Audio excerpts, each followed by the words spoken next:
Merci à vous tous qui nous suivez de partout où vous êtes. C'est un plaisir de savoir que vous êtes nombreux devant vos postes en train de suivre Congo Live TV. C'est un bonheur de savoir que vous êtes là.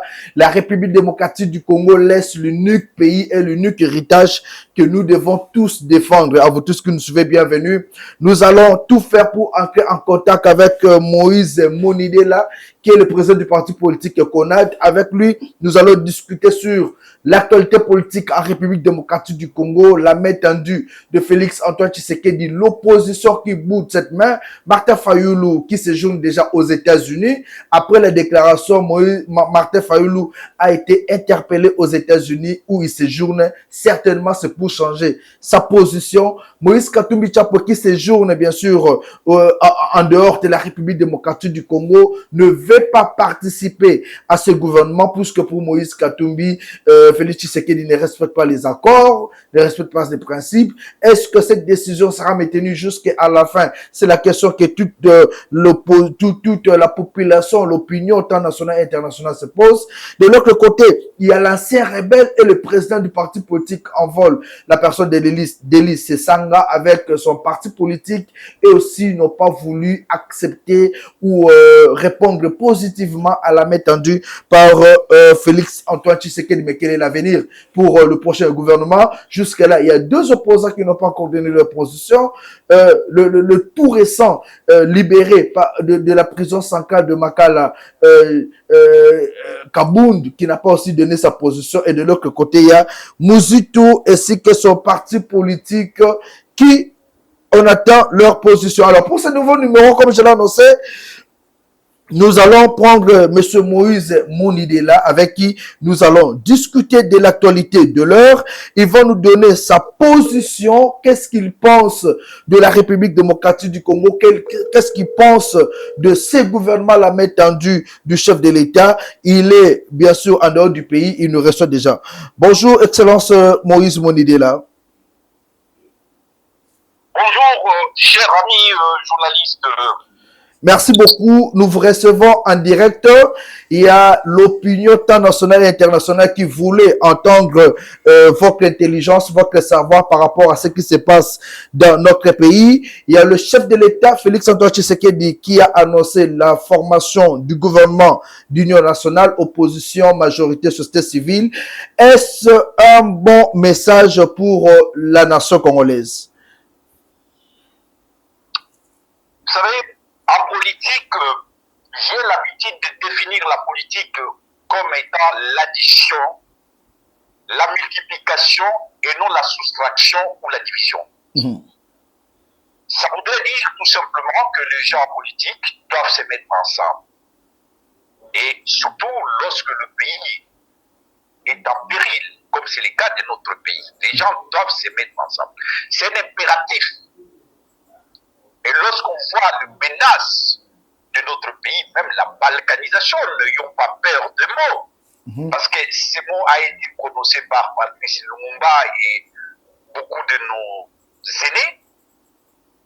Le pays, le Congo, est toujours menacé de la balkanisation. Et là, la remède, c'est que les gens, les Congolais, se mettent ensemble, additionnent leurs forces. C'est tout à fait normal, c'est un impératif. Donc, lorsque le président de la République demande à ce qu'on mette un gouvernement d'union nationale, ce n'est pas en soi une mauvaise chose. Mais par contre, c'est la manière de faire. Parce qu'aujourd'hui, mettre un gouvernement aujourd'hui sans que les gens se parlent, ça équivaut à mettre la charrue avant le feu. Nous avons des problèmes, il faut que les gens se parlent. On essaie de laver les linge sales en famille. Et puis on va les passer. Parce qu'on met un gouvernement national. C'est une finalité? Non. La finalité, c'est la paix. Allô?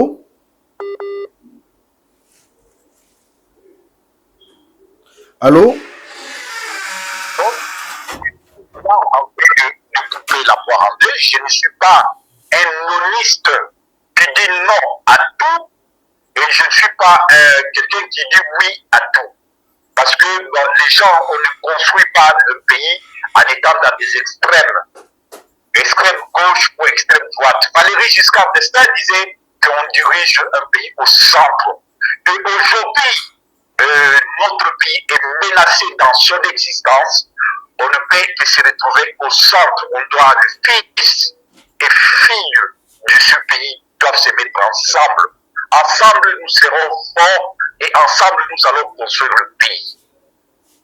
Président Moïse Monidela, il y a de ceux qui pensent qu'avant la formation du gouvernement, il fallait quand même se mettre autour de la table, autour d'une table, discuter par rapport aux enjeux politiques de la République démocratique du Congo, format proposé par l'ECC et la SENCO. C'est le cas, Martin Fayulu l'a proposé, ensemble de Moïse Katumbi et les autres. Êtes-vous de cet avis-là? Mais bien sûr, je viens de dire, quel que soit ce qu'il faut nous mettre ensemble, ça peut être, il y a le processus de Nairobi. Pour ceux qui savent, ces processus parlent de négociation, parlent de pourparler, parlent de dialogue. Donc, en tout cas, ce que les gens doivent se battre. Et aujourd'hui, lorsqu'il y a une initiative congolaise, chapeautée par le père des confessions religieuses, c'est une très bonne chose. Et quitte à ce que la communauté internationale peut nous encadrer. Parce que le président de la République nous a dit, il a dit, c'était en Allemagne, qu'il y avait une opposition armée. Il a traité l'opposition de nos amis, c'est une opposition armée. Et lui-même a dit, lorsqu'il y avait une réunion au Kenya, et on lui avait posé la question, est-ce que l'homme de pouvoir sont des Congolais? Il a dit, c'est des Congolais. Et vous savez, à Londres, lorsqu'on lui dit, les Banyamulais, il dit, c'est des Congolais. Donc, ces gens-là, qui ont pris les armes, sont des Congolais. Et pour faire la paix, il faut être créateur de ceux qui ont pris les armes, c'est ceux qui n'ont pas pris les armes. Et tout le monde doit se mettre autour d'une table. Donc, l'initiative de la SECO, c'est une initiative louable. Et je vous dis qu'aujourd'hui, cette initiative, non seulement elle est louable, elle est valable, elle est concevable, cette initiative. Et nous devons nous parler, je l'ai dit, au risque de répéter, l'union fait la force. Autour d'une table, nous avons nos législations, tout ça, la famille. Il y a des problèmes. Aujourd'hui, ce n'est pas parce que les gens ont pris des armes que nous avons commencé à crier, à dénoncer la mauvaise gouvernance. Ce n'est pas le Rwanda qui a mis moi, Moïse Monidela, qui m'a dit de faire la politique. J'ai commencé à faire la politique.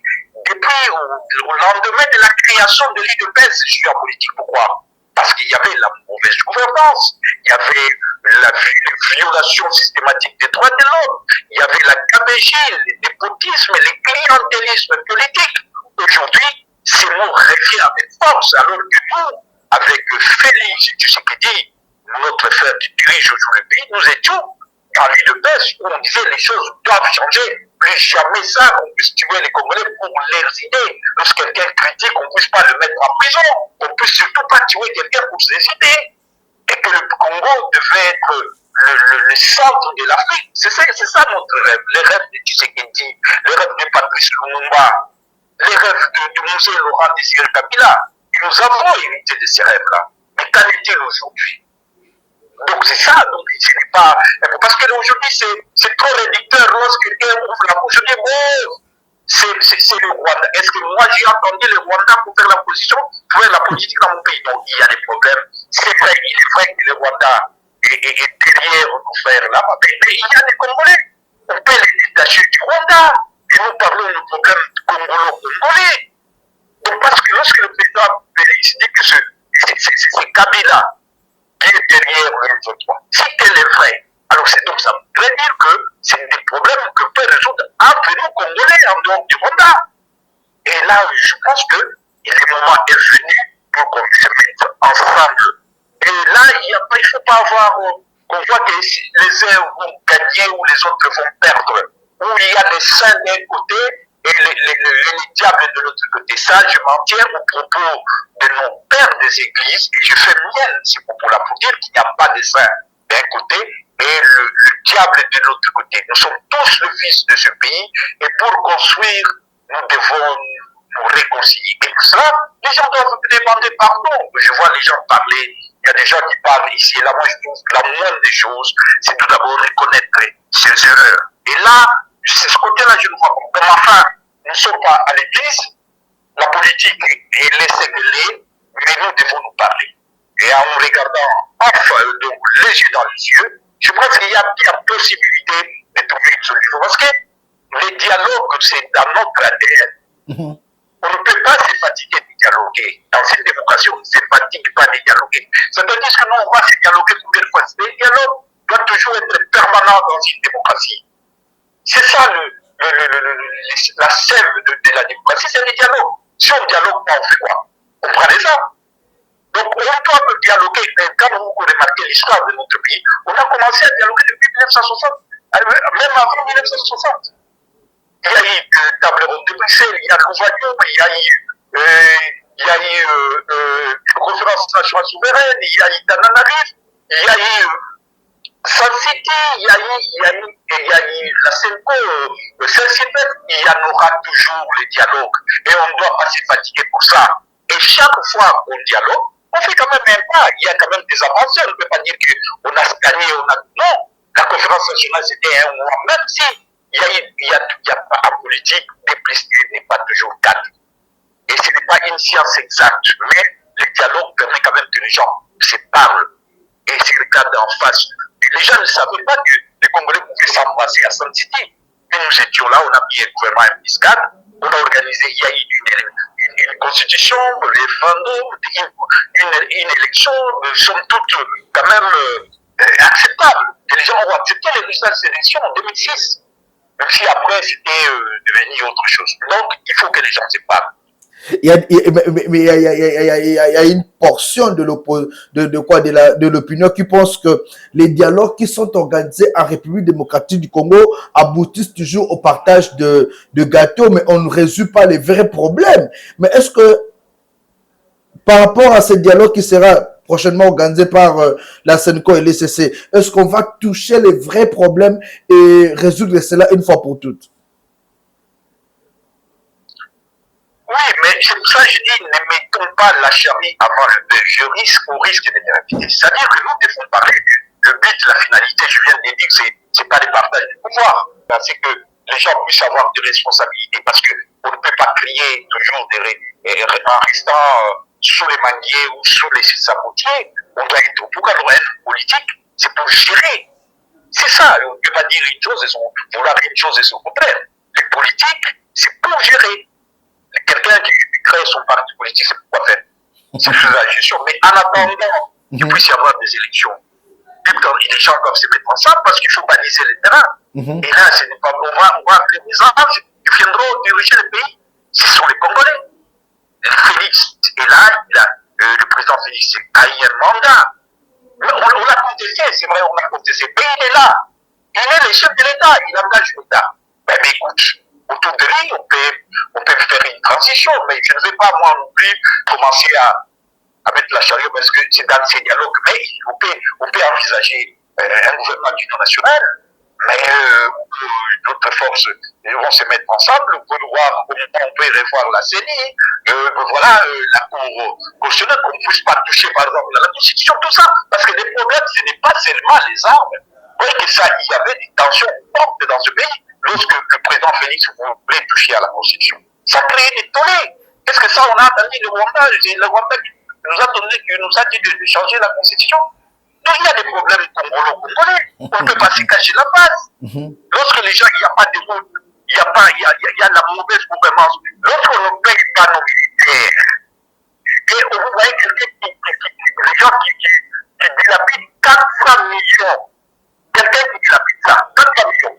Mais c'est d'abord servir à l'achat des armes et à bien payer nos militaires, à équiper nos militaires. Donc, on va gagner la guerre. On va gagner cette guerre. Parce qu'on n'acceptera pas. Moi, je n'accepterai pas. En tout cas, je ne connais pas plus de deux Congolais qui veulent à ce que notre pays puisse être dépecé, déchiré comme c'est le cas d'aujourd'hui. On n'acceptera pas ça. Donc, il ne faut pas mélanger les salades, les torchons et les serviettes. Il y a des problèmes congolais. Et le le problème de la balkanisation, dit ça c'est un autre problème, nous n'accepterons pas ça. Mais nous avons nos problèmes qui méritent qu'on puisse y réfléchir et trouver des solutions. Et qui peuvent, parce que les gens, bon, aujourd'hui, donc, ça voudrait dire ceux qui parlent et qui ne prennent pas les armes, ils ne peuvent pas être écoutés. C'est ça, ça pousse les gens, et puis on va se plaindre pourquoi les gens prennent les armes. Mais quand on disait qu'il ne faut pas toucher à la Constitution, qui a écouté ça? Quand on disait on peut organiser, comment on peut organiser une élection 7 jours, les gens sont en train de voter. 7 jours, je dis bien. Alors que la loi dit que c'est pas un seul jour. Il y a même eu des gens qui votaient chez eux. On votait les présidents, on votait les députés. Tout ça, ce n'est pas un problème. Parce que les gens n'ont pas pris les armes, non. Ils ne comptent pas, opposition à là, opposition à payer. Non! En dehors des armes, moi je n'ai pas pris les armes. Je suis depuis 82, je suis dans la politique. Je suis un cofondateur de l'IDPS. À même titre que Félix, je le reconnais ça. Parce que lorsque l'IDPS commence, on avait une idée de ma génération.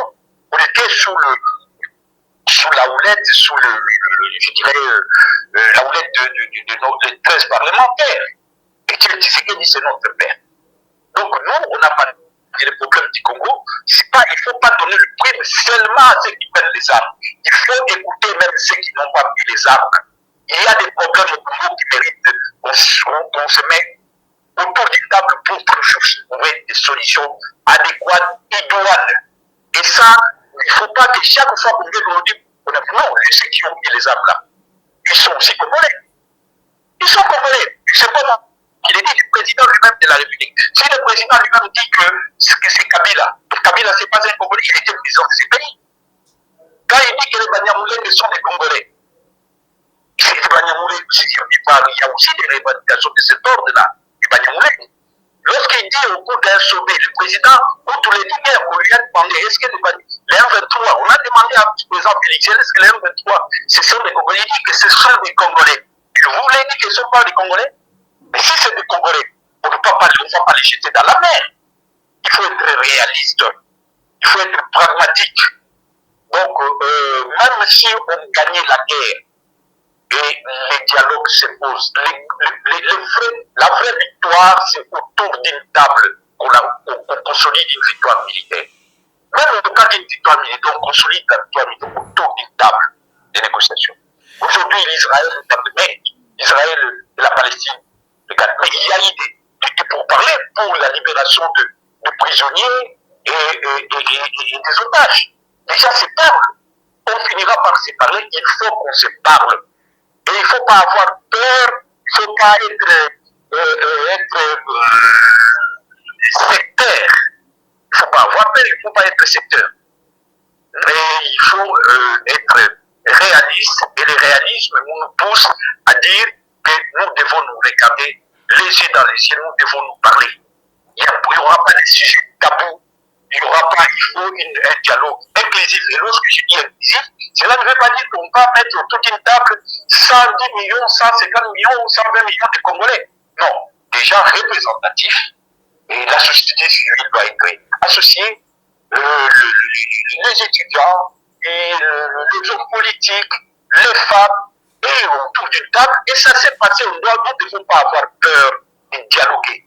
Celui qui a peur de dialoguer, c'est celui qui n'a pas deux arguments. Et encore une fois de plus, je dis bien que le gouvernement d'union nationale, c'est une très bonne chose, mais on va mettre ce gouvernement d'union nationale après que les gens auront à se parler autour d'une table.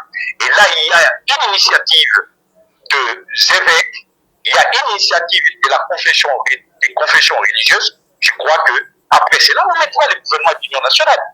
Et le pays va coller. Et puis là, un Congo uni, Congo fort.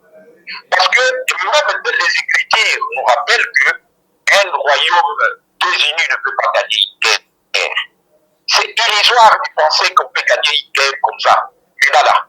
Mais je crois que ceux qui sont en train de douter sur la capacité des Congolais de gagner, ça, ils ont des chantages. Parce que les Congolais, nous avons tout pour gagner, pour être un grand pays. Nous avons tout.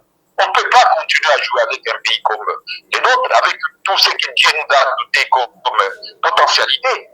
Donc nous ne sommes pas des sous-hommes. Mais sauf que les gens profitent de notre désunion, de notre désorganisation, et les gens profitent. Et une fois organisés, une fois unis, donc je pense qu'on peut les partir. Je ne suis pas pessimiste. Je ne suis pas pessimiste sur l'avenir pris. Si c'est massif, on se parle. Et on doit se parler, et on doit se parler. Monsieur Moïse Zimonidela, je sais que vous nous avez donné beaucoup de temps, mais il nous reste encore 3 petites questions. L'avant-dernière est celle de savoir comment avez-vous analysé la sortie médiatique de Joseph Kabila Kabange, ancien président de ce pays? Est-ce que sa sortie médiatique est arrivée au bon moment ou quelle est votre analyse par rapport à sa sortie médiatique? Déjà, parce que moi, je ne suis pas un opportuniste, déjà. Je ne sais pas aujourd'hui, tout ce que je suis en train de te dire là, j'ai déjà écrit. Parce que je suis un homme politique qui analyse, mais qui écrit. Les paroles s'envolent, les hypocrites. Une fois, on nous avait dit que Kabila va parler. À l'époque, on disait Kabila va parler, souvenez-vous. Souvenez-vous, on avait dit, j'avais écrit. Il va dire quoi? Je me suis posé la question, j'ai dit, s'il va parler, Kabila, il peut parler, c'est Congolais, c'est un acteur politique, c'est un ancien président. Mais avant de parler, il va demander pardon. Je crois que moi, je n'ai pas la mémoire courte. Moi, Moïse, mon idéologie, je n'ai pas la mémoire courte. Moi, j'ai fait la prison 3 fois à l'époque du Kabila. Moi, j'ai vu des gens mourir.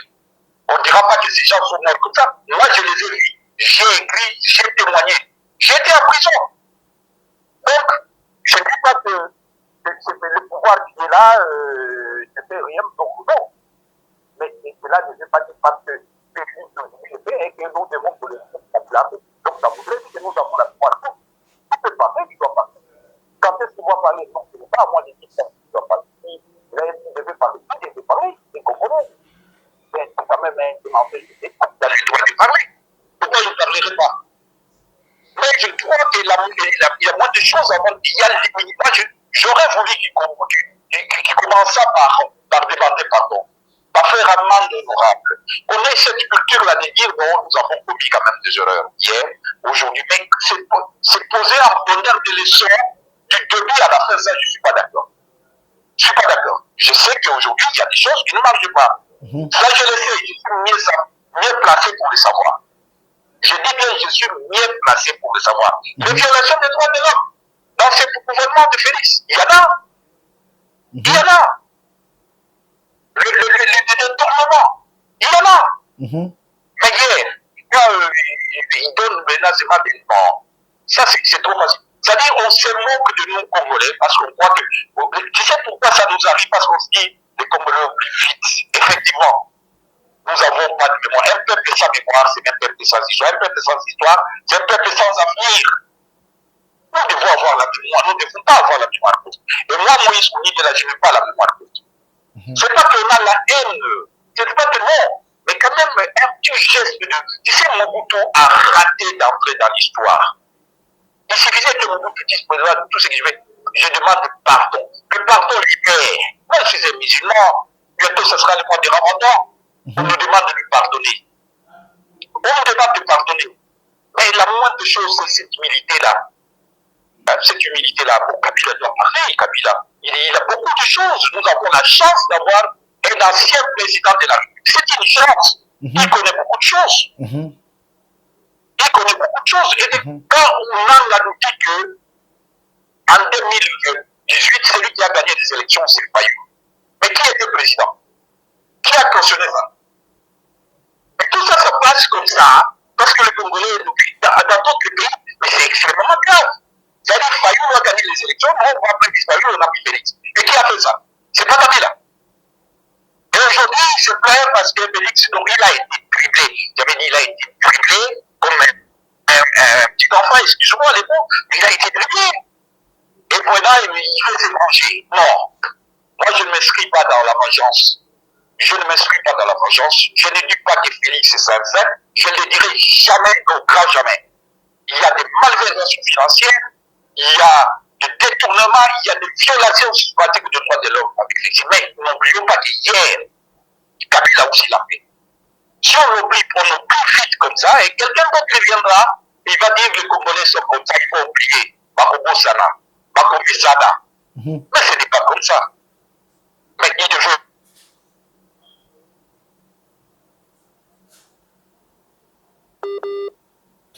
parler à n'importe quel moment. Il est Congolais, il a dirigé ce pays et il a un parti politique. Mais peut-être qu'il doit, tout le monde doit parler, mais on doit réviser à Kabila de parler. C'est quel séance de démocratie ça?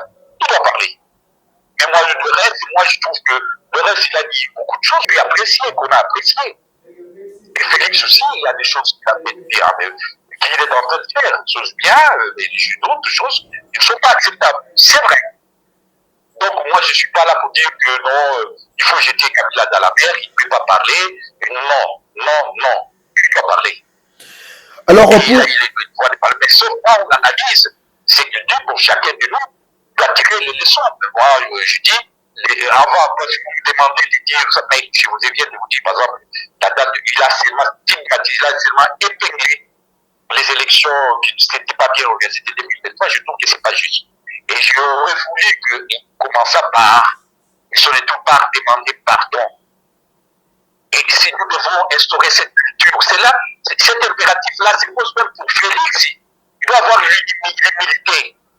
Lui qui disait que l'opposition a pété à Mzala, comme si quelqu'un qui n'est pas riche ne peut pas faire la politique. Et ceux qui sont riches, c'est l'exemple de leur grand-père. Voilà donc nous devons avoir une culture d'humilité. Et quand vous voyez dans d'autres pays, c'est pas comme ça. Dans d'autres pays, c'est pas comme ça. Et des injures faciles. Hein? Bon, déjà, qui disent que c'est notre pouvoir. Vous, les autres, vous ne pouvez pas parler.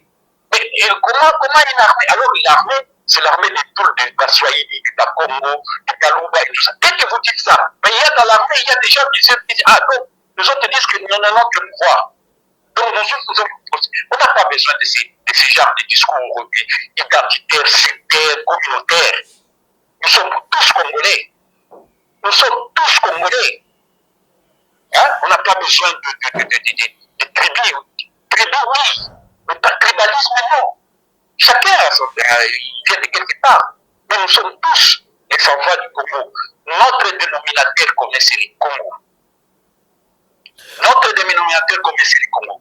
Le Congo est plus cher pour nous. Et nous devons préserver le Congo, notre fier part. Et ce n'est pas dans les dire, parfois, mais dans les faits, dans les comportements. Dans les comportements. On a dénoncé hier le tribalisme dans l'armée. Les Bangwani, disaient ça. Moi, je disais ça au Redbo. Mais on ne doit pas faire ce que. On a déshabillé Saint-Pierre pour habiller Saint-Paul. À quoi ça servit alors le combat des 13 parlementaires? Les combats de Tshisekedi, les combats de Lumumba, que nous avons eu ces combats. À quoi ça sert ici? C'est pour reprendre les mêmes tares, le même défaut, le même comportement. Nous devons changer les comportements. Nous devons changer les comportements. Président Moïse Monidela, est-ce que pour la restauration de la paix dans la partie Est, pour vous, c'est les dialogues qui doivent faire que la paix soit rétablie dans la partie Est, malgré tout ce qui est comme carnage? On voit des images de gens qui sont brûlés, des enfants qui sont chassés à l'école. Donc aujourd'hui, il faut dialoguer avec Nanga, avec tout ce monde-là pour restaurer la paix. Cher ami, ce n'est pas la volonté de Moïse Monidela qui compte. Tu vois que c'est moi qui parle de ça. Même Dieu nous demande ça. Dieu nous demande ça, de faire la paix. Dieu nous demande la paix.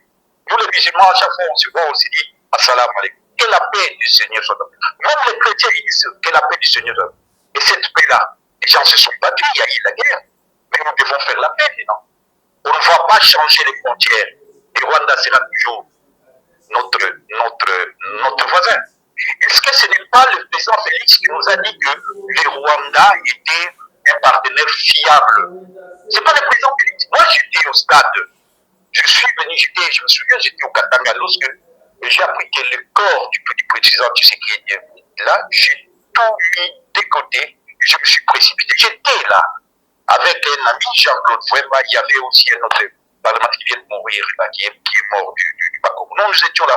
Ils étaient au-dessus et nous étions à la tribune, là où il y avait des personnalités. J'ai vu Kagame passer, j'étais à 2 mètres de là où il est passé. Et tous les stades, le stade de Camagnol était à vraiment pour dire pour chanter une louange de Kagame. Lorsque ils voient Kagame, le Kagame c'est un saint, c'est ça. On le voit, il n'y a pas de problème. Kagame c'est un partenaire fiable. C'est mon frère, Kagame. Oui, moi je ne dis pas le contraire. Il faut faire la paix avec ces Kagame-là. C'est un partenaire. Donc aujourd'hui, il n'est plus partenaire. Qu'est-ce qui a changé? Pourquoi aujourd'hui il n'est plus partenaire? On lui a donné la terre, le ciel et la terre du Congo. On lui a donné le mine du minerai du Congo. Tu oublies ça? Si tu n'es pas au courant, je te dis, tu es fort. L'espace aérien, on lui a donné. Donc, c'est Kagame, qu'on dit qu'il était partenaire fiable, un frère, oui, il faut faire la paix avec eux. On fait la paix qu'avec ses ennemis. Nous chutons avec cette question, monsieur. Nous chutons avec cette question. Donc, on doit faire la paix. Attendez. Si on doit faire la paix, il faut faire la paix avec tout le monde. C'est pour ça qu'il y a une dimension nationale, il y a une dimension congolaise, il y a une dimension africaine ou régionale pour faire la paix. Et donc, attendez, tu crois que moi, dans mes propos, tu trouveras jamais, j'accepte que le Congo puisse être assujetti à un pays.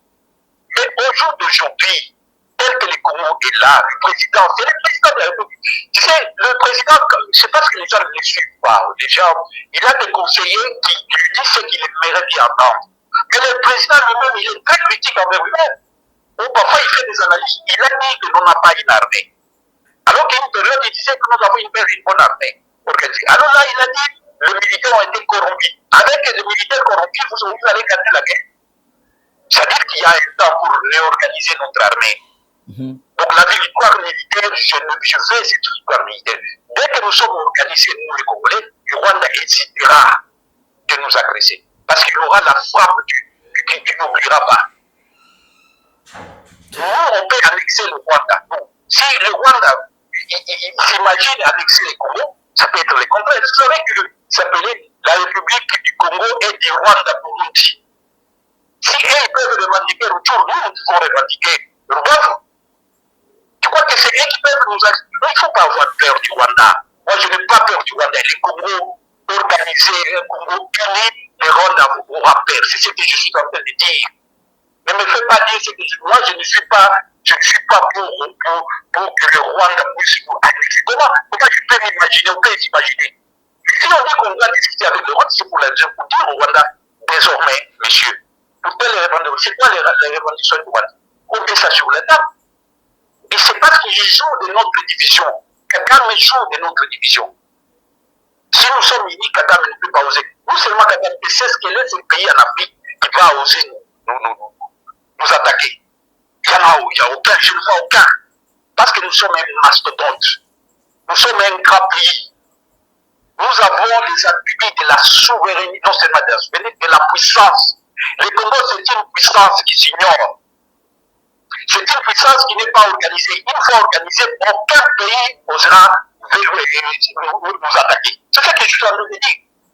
Le dialogue, ce n'est pas pour s'affaiblir, pour que le Rwanda puisse. Non! Le dialogue, c'est pour unir le Congo, pour dire oh, nous sommes unis. Nous avons résolu nos problèmes. Et voilà. Et après, parce qu'il y a, quand vous voyez le processus du Rwanda, parle d'une négociation entre le Congo et le Rwanda. Et même au-delà, on peut élargir le pays de la Sud. Mais il y a des problèmes congolais. Et on ne peut pas éviter ça et on ne peut pas dire que ça n'existe pas. Je viens de te dire que moi, lorsque j'ai commencé avec la politique, c'est 1982. Pourquoi je me suis lancé alors à l'époque, c'est inimaginable. Un type du Maniema s'est lancé dans la politique auprès des 13 parlementaires dans l'UDPS. Je suis cofondateur historique, authentique de l'UDPS. Je suis l'héritier authentique et historique de Etienne Tshisekedi. Si tu es journaliste, demande aux gens, tous ceux qui disent aujourd'hui, demandez si c'était en 1982. Moi, mes collègues, c'est des gens comme Gilbert Kakoui, Omer Kamba. Hein? Après les 13 parlementaires qui sont encore là, Kapita, Lusanga, Kalouba, Portrait, Donc, en dehors de ces sections, il y a 4 sections il y a 13. Après ça, c'est nous, là, Moïse Monidi, là, Gilbert Kakonde, Omer Kama, Sita, on était là. Auprès de ces 13 parlements, nous, Toto, il y a beaucoup qui sont morts, mais il y a certains qui sont vivants. Nous sommes unis en politique pour changer les choses. Et aujourd'hui, quand je regarde la manière dont le pays est géré, il y a pas, je trouve pas que je ne peux pas revendiquer, je ne peux pas stigmatiser certaines choses, je ne peux pas protester. Je dois attendre parce qu'il y a le Rwanda, c'est le Rwanda, si je parle, c'est le Rwanda. Mais écoute, c'est trop réducteur. C'est trop de réducteur. Donc nous, lorsqu'on parlait là dans l'UPS, les Tshisekedi, donc ils étaient, je sais pas qu'ils étaient commissionnés par un pays. Non, il faut respecter. C'est pour ça que je parlais de respect et d'humilité. L'opposition, l'opposition a pété. Cette opposition-là a existé, existera toujours. Dans une démocratie, s'il n'y a pas une opposition, c'est l'unanimisme. Et l'unanimisme, ce n'est pas la démocratie. Il faut qu'il y ait des gens, d'autres sont du gauche, des gens qui parlent, qui critiquent, qui stigmatisent certaines choses. Et le pays avance. Au choc d'idées, jaillit la lumière. Nous ne sommes pas des ennemis. Dans la politique, on n'est pas des ennemis, on est des adversaires. Moi, j'ai passé un peu de mon temps à l'extérieur, le plus particulièrement en France. Et j'ai vu comment, pour le problème de la nation, les Français se mettent ensemble. J'ai vu quand il y avait Charlie, on avait tué les journalistes là, de Charlie Hebdo. On a vu les gens des droites et des gauches étaient ensemble. Lorsqu'il y a eu Walter Sander, j'ai vu aux États-Unis, les gens de gauche, de droite, les républicains et les démocrates se sont mis ensemble pour sauver leur pays. En France, De Gaulle à l'époque, c'était comme ça. Donc aujourd'hui, c'est presque le cas. Le pays est menacé dans son existence. Nous devons nous mettre ensemble, nous devons mettre de côté nos différences. C'est un impératif. Mais c'est là étant, on doit se dire certaines vérités. Les linges sales, on doit laver les linges sales. On ne doit pas les linges sont sales, il faut les laver. Et il faut les laver en famille. Je ne dis pas qu'il faut porter ces linges, mais il faut continuer à porter. Non, c'est pas comme ça. Ça sent mauvais, il faut les laver. Il faut laver les linges sales en famille. C'est ce que je suis en train de dire. Merci beaucoup. On chute avec cette dernière question. Vous êtes parmi les cofondateurs de l'UDPS. Même quand je suis venu à la maison, vous nous avez montré des photos. Nous avons vos témoignages. Est-ce qu'aujourd'hui, Moïse Monidi là est prêt à apporter sa pierre pour que l'UDPS puisse avancer et que la gestion actuelle du pays puisse changer? Est-ce que Monidi là aujourd'hui est prêt à aller répondre à la main tendue à le pays? J'aimerais bien que ce que je veux dire ici, si vous ne diffusez pas, me mettez ça de côté, un jour vous les parlez, vous allez les diffuser. Je voulais dire que quand on disait que Félix Tshisekedi n'avait pas de diplôme, il ne méritait pas de diriger le pays, on disait tout ce qu'on disait, il y a des gens qui ont dit qu'il était livreur de pizza et tout ça. Moi, Moïse Monidi, là, je disais que Félix Tshisekedi a étudié dans une grande université. Les gens me demandaient, les journalistes, pour connaître quelle université. Ils étaient pressés d'en savoir plus, de connaître l'université de l'UDPS. L'UDPS, c'est une grande université. L'UDPS, c'est une grande université. Et Félix était dans cette université-là. Pour moi, je disais que Félix Tshisekedi, pour avoir été un étudiant de l'université de l'UDPS, il est capable de diriger le pays. Mais voir le pays comme il est aujourd'hui, moi, ça veut dire que quoi? Ça veut dire que s'il y a des gens qui souffrent de l'état actuel du pays, j'en fais partie et j'en souffre énormément. Parce qu'on disait qu'on va changer ce pays. Alors tu me poses la question si je suis prêt. Mais je suis parce que Félix, c'est un frère à moi. Peut-être que vous ne le savez pas. Il y a aujourd'hui des opportunistes, comment on dit, des opportunistes, des situationnistes. Ils profitent d'une situation, mais ils sont là au derrière. Et ils sont des conseillers qui ne conseillent pas en fait. Donc, Félix, s'il faut non seulement sauver déjà, c'est pour sauver le pays, ça vous m'avez pas oui. Sauver le pouvoir de l'UDPS, le pouvoir de l'UDPS aujourd'hui, partout, quand je passe, on dit, vous étiez de l'UDPS, vous avez dit. Voilà ce que vous disiez à l'époque. J'ai honte, je te dis. Et beaucoup parmi nous, les gens de l'UDPS, les anciens de l'UDPS, des vrais, parce qu'aujourd'hui, tu trouves, tout le monde te dira qu'il est de l'UDPS. Tout le monde. Nous étions en Europe, il y a des gens qui nous injuriaient, qui disaient, avec votre UDPS là, oui, je vois, je peux même te citer des noms, mais un jour, on verra, on citera ces noms. Ils sont autour, mais ils n'étaient pas des UDPS historiques, ou des ceux qui profitent, parce que l'UDPS est au pouvoir, tout le monde est du UDPS. Donc, je suis à l'aise, je ne suis pas complexé du tout de se mettre auprès de Félix pour... Bon, d'ailleurs, les gens se posent la question, pourquoi vous êtes très loin des autres personnes en profitent ce sont-là? C'est pour dire que je fais la politique, pas des connivences, je fais la politique de conscience. Je ne fais pas la politique de connivence ou de convenance, je fais la politique de conscience basée sur le valeur. Donc, oui, je suis prêt à mettre ma main pour aider le pays. Je l'ai toujours fait pour travailler. Au Fiscal, j'étais ministre, j'étais vice-ministre, j'étais mandataire de l'État dans le gouvernement fiscal, dans une entreprise de l'État minière. Donc, j'ai déjà travaillé pour mon pays. Et je suis prêt encore à travailler pour mon pays. Pourquoi je ne le ferai pas? Donc, on est là pour crier, c'est pas pour critiquer. Non, la critique est facile, l'art est difficile. Mais je dis, il faut que nous puissions nous mettre autour d'une table tout d'abord, laver les lèvres sur la famille, et puis on peut travailler pour le pays. Ça sera même une négation du patriotisme. Ça sera même une négation d'un homme politique. Un homme politique est là pour servir. La politique, c'est un apostolat. On doit servir. Et donc, je suis un homme politique qui existe pour crier, pour critiquer. Non, un homme politique, surtout un homme d'État. Un homme d'État, il voit l'avenir de son pays. Il ne voit pas son mandat de député ou de ses sénateurs. Il voit l'avenir. Et lorsque l'avenir du pays s'assombrit, et le fils et filles du pays doivent se mettre debout. Et je suis debout, je suis debout. Et pour donner, et quand tu me vois seulement parler, quand tu m'écoutes, tu sauras que je ne me vante pas. Mais tu sens qu'il y a l'engagement, il y a la profondeur. Lorsque nous, on a adhéré dans l'idée, ce n'était pas pour devenir des ministres, on avait quel âge? J'avais à peine 18 ans. À peine 18 ans, est-ce que je pouvais être ministre à 18 ans? Et les gens nous disaient que non, notre tout sera éternel, et nous avons osé. Si à l'époque on a osé, c'est parce qu'on avait l'amour de la patrie. On nous a vaccinés, les 13 parlementaires nous ont vaccinés. Etienne Tshisekedi, c'est mon père. Félix, c'est mon frère. Un vrai frère, pas un frère. Nous avons mangé dans la même casserole de l'UDPS. Beaucoup ne peuvent pas dire ça. Beaucoup ne peuvent pas dire ça. Donc, je suis prêt à se mettre debout pour l'avenir de mon pays. Oui, je suis prêt.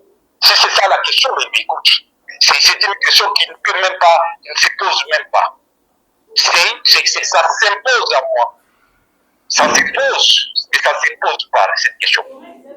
Travailler pour son pays, ça s'impose. Et je dois travailler pour mon pays. Et je demande d'ailleurs, je m'oublie de votre micro, pour demander aux jeunes de travailler pour le pays, pas pour un homme ou un parti, ça va partir, le parti, les hommes passent, mais le pays reste demain. Nous sommes dans de partir. Mais il faut que les jeunes puissent adhérer dans le parti politique, pas pour servir le parti, c'est un tremplin pour servir le pays.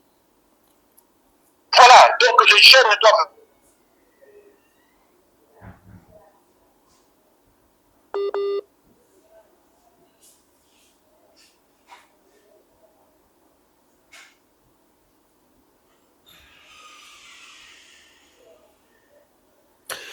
J'arrive dans quel pays? J'arrive en Égypte.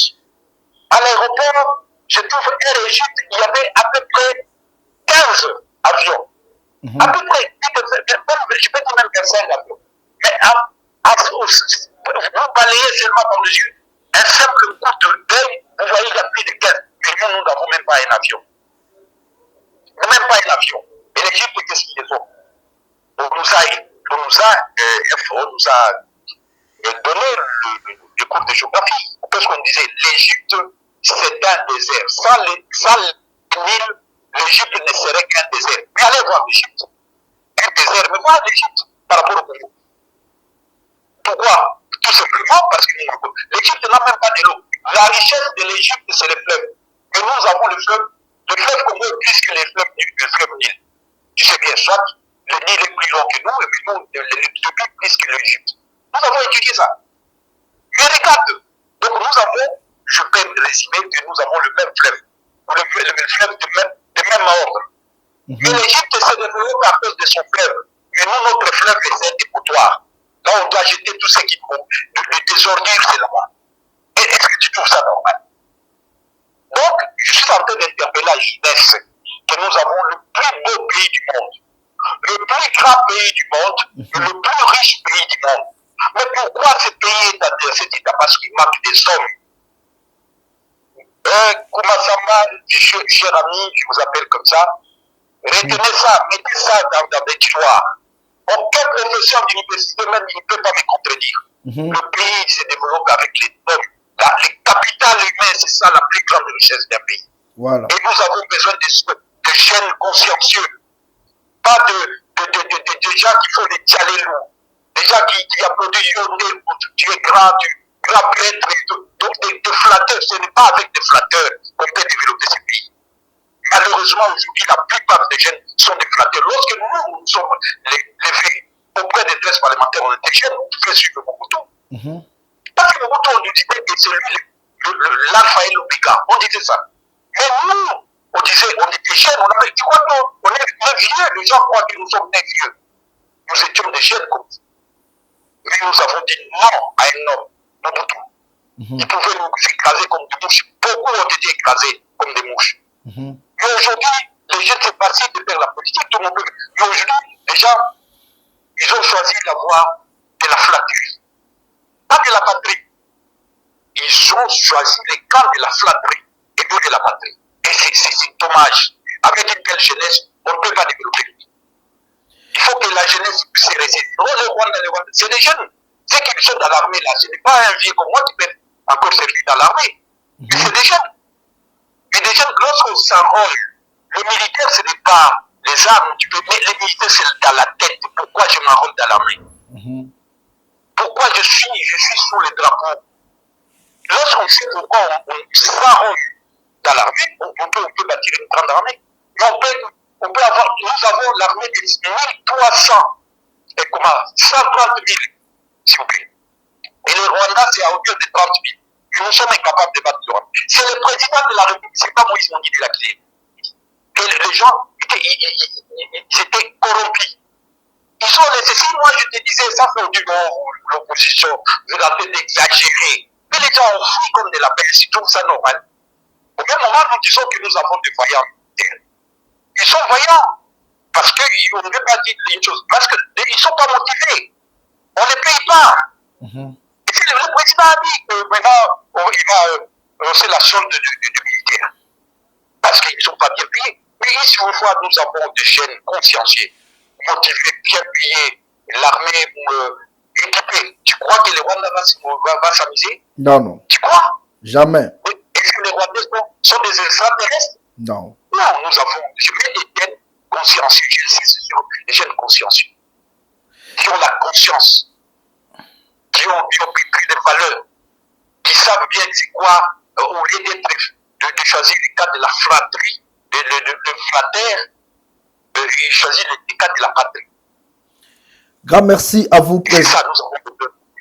Merci beaucoup à vous, président Moïse Mondidela. Merci d'avoir disposé de votre temps pour répondre aux questions de nos téléspectateurs et merci d'avoir disponibilisé de votre temps. Et en tout cas, nous rappelons que vous êtes parmi les co-fondateurs de l'UDPS et aujourd'hui président d'un grand parti. Il faut dire authentique et historique parce qu'aujourd'hui, tu vas rencontrer des gens qui vont te raconter des histoires où je suis dans le débat du camp. Moi, je te cite des noms, il y a des gens qui sont encore vivants. Ils peuvent les témoigner.